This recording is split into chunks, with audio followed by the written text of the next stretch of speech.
Astral Codex 10, Friendly and Hostile Analogies for Taste, by Scott Alexander, December 5th, 2024. Recently, we've gotten into discussions about artistic taste. See comments to AI Art Turing Test and From Bauhaus to Our House. This is a bit mysterious. Most people like certain art, which seems obviously pretty. But a small group of people who have studied the issue in depth say that in some deep sense, that art is actually bad, kitsch, and other art which normal people don't appreciate is better. They can usually point to criteria which the sophisticated art follows and the kitsch art doesn't. But to normal people, these just seem like lists of pointless rules. But most of these people aren't Platonists. They don't believe that aesthetics are an objective good determined by God. So what does it mean to say that someone else is wrong? Most of the comments discussion devolved into analogies. Here are some that I find especially helpful. A. Taste is like physics. Okay, fine. Maybe it is an objective good determined by God. Just as non-physicists may have plausible but false folk theories of physics.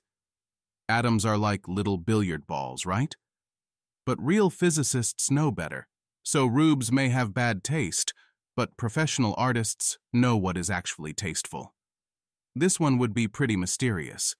We know physics is referring to the real nature of matter and energy and so on. But what is taste referring to? Perhaps a less fraught version of this would avoid talk of objective aesthetics in favor of talking about human universals. For example, people seem to prefer symmetry for various reasons, and even if they didn't, symmetry has a certain mathematical elegance even separate from its aesthetic appeal. If there were lots of things like this, maybe this could be a foundation for taste. But the whole mystery is that taste isn't universal. It seems perverse to dismiss the sort of art untrained people like, proclaim other art which most people hate to be better, then plead that you're basing your judgment in human universals. B. Taste is like a priesthood. Hindu priests have a deep and complex system of ritual purity. X food can only be eaten at Y time unless it has touched a member of Z caste or been purified using P product and Q blessing, unless, and so on. Uneducated Hindus don't understand this system and may make mistakes. Sophisticated priests understand the system very well, and they all agree on what the rules are. The system is self-consistent and evolves in a rational way, i.e., when confronted with a new problem that no Hindu had ever considered before, like the purity laws around New World products, priests will extend existing laws in a reasonable way, and all priests will agree about how to do this. Priests probably feel a visceral sense of disgust or violation when they see someone eat a taboo food or prepare a ritual the wrong way. Still, unless you're a Hindu, you believe the system is completely made up and has no relevance to the real world. You think that Hindu priests are, unintentionally, charlatans, getting angry at people for violating rules even though the violation of those rules has no negative consequences, and nobody who wasn't inculcated in Hinduism since birth would care about them. The solution is to stop inculcating people into Hinduism. Although this might have some other disadvantages, if the religion helps hold together communities or something. At least the relaxation of meaningless ritual purity laws would go on the benefits side of the ledger. Maybe taste is like this too. Sophisticated artists come up with a set of rules that they all agree on, but which are otherwise arbitrary.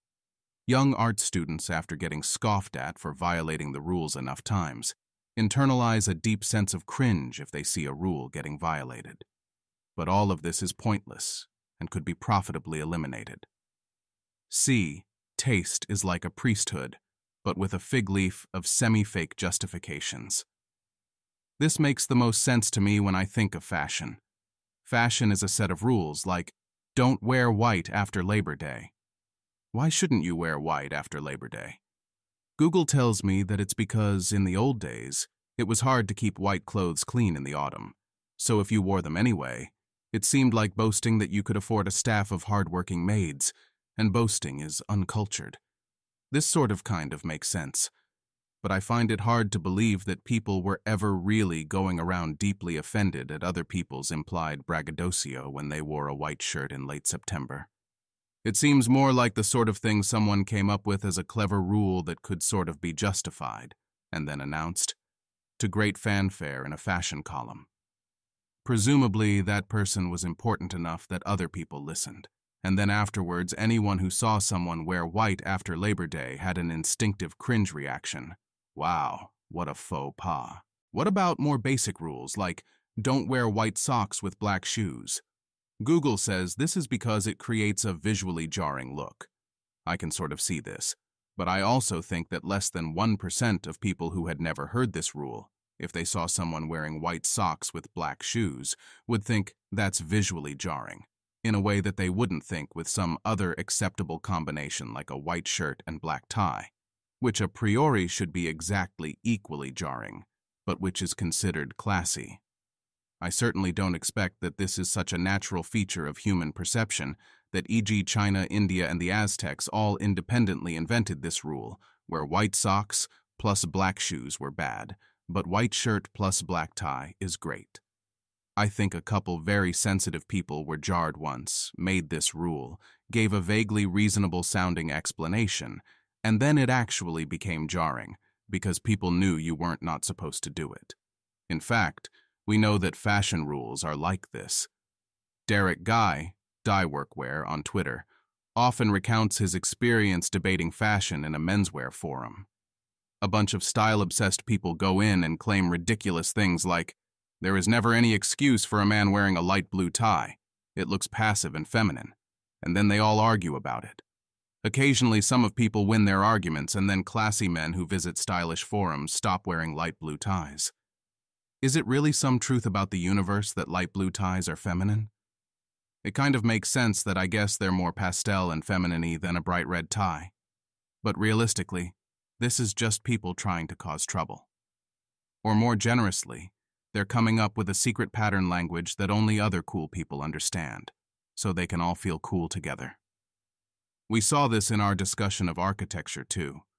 Someone proposed that if you need to have fake shutters as ornament on your windows, they must be the right size to actually shutter your windows. Otherwise, it's tacky and unrealistic. Most people said they'd never thought about this before and didn't care, but fine. I agree if you think about it really hard. There's some sort of extremely vague sense in which this resembles being true. The same sort of vague fake sense where it makes sense that you shouldn't wear white after Labor Day. Get enough people like this together, and if they all agree it's true, then if you use the wrong kind of shutters, you're not sophisticated and don't really understand architecture. D as above, except. The justifications are good and important. I should probably explain why I'm skipping this one. It's the same reason. If the facts were obvious to everyone, then taste would be universal, not limited to a few sophisticates. Still, there are ways to rescue this. You could say they're obvious once you pay attention, but that paying attention to them is itself a trained skill. It's not immediately obvious why you would want this skill. It makes your life worse, because you'll just be fretting over flaws you see in everything. But maybe some people are born with the skill, and other people should cultivate the skill so as to not offend those people. E. Taste is like BDSM porn. People say that if you watch too much regular porn, you get desensitized to it and need weirder stuff. Eventually, you get desensitized to the weirder stuff too, until finally you're watching horrible taboo BDSM snuff porn or whatever. Maybe taste is also like this. You look at all the nice, pretty houses on your block until you're bored of nice, pretty houses and want something new and exciting. For a while, you're satisfied with glass boxes, until you're bored of glass boxes too, and you need something more exciting than that. Finally, you're masturbating to, scratch that, living in buildings made of jarringly colored metallic blobs that look like Cthulhu might emerge from them at any moment. F. Taste is like fashion, derogatory. We talked about actual clothes fashion above, but what about the fashion cycle more generally? Every so often, somebody says that red is now the stylish color, and everyone has to wear red. The next year, it's blue. And if you wear red, you're the world's biggest loser. Back in 2014, I wrote about a theory of the fashion cycle. Cool people want to show everyone else they're cool, but uncool people want to pretend to be cool. We assume that cool people are mostly friends with other cool people, and that coolness radiates outward along the social graph. So the cool people pick a signifier. At first, only other cool people know it, and over a few months, it gradually radiates to the less cool people, the uncool people, the very uncool people. And finally, years later, me. Then the cool people pick a different signifier and the process begins again. The signifier may or may not actually be good in any way. In fact, it helps if it isn't. Ripped jeans work great, because cool people get to show their confidence by wearing something that would look stupid on anyone else, and uncool people hesitate to adopt it since they worry they would actually look stupid. Different groups of cool people then signal allegiance and lack of subordination to the original group of cool people by coming up with signifiers of their own. These signifiers should preferably be opaque and complicated, to make it as hard as possible for the uncool people to copy them without being immersed in cool people culture. G. Taste is like grammar. Grammar is a set of rules for speaking a language.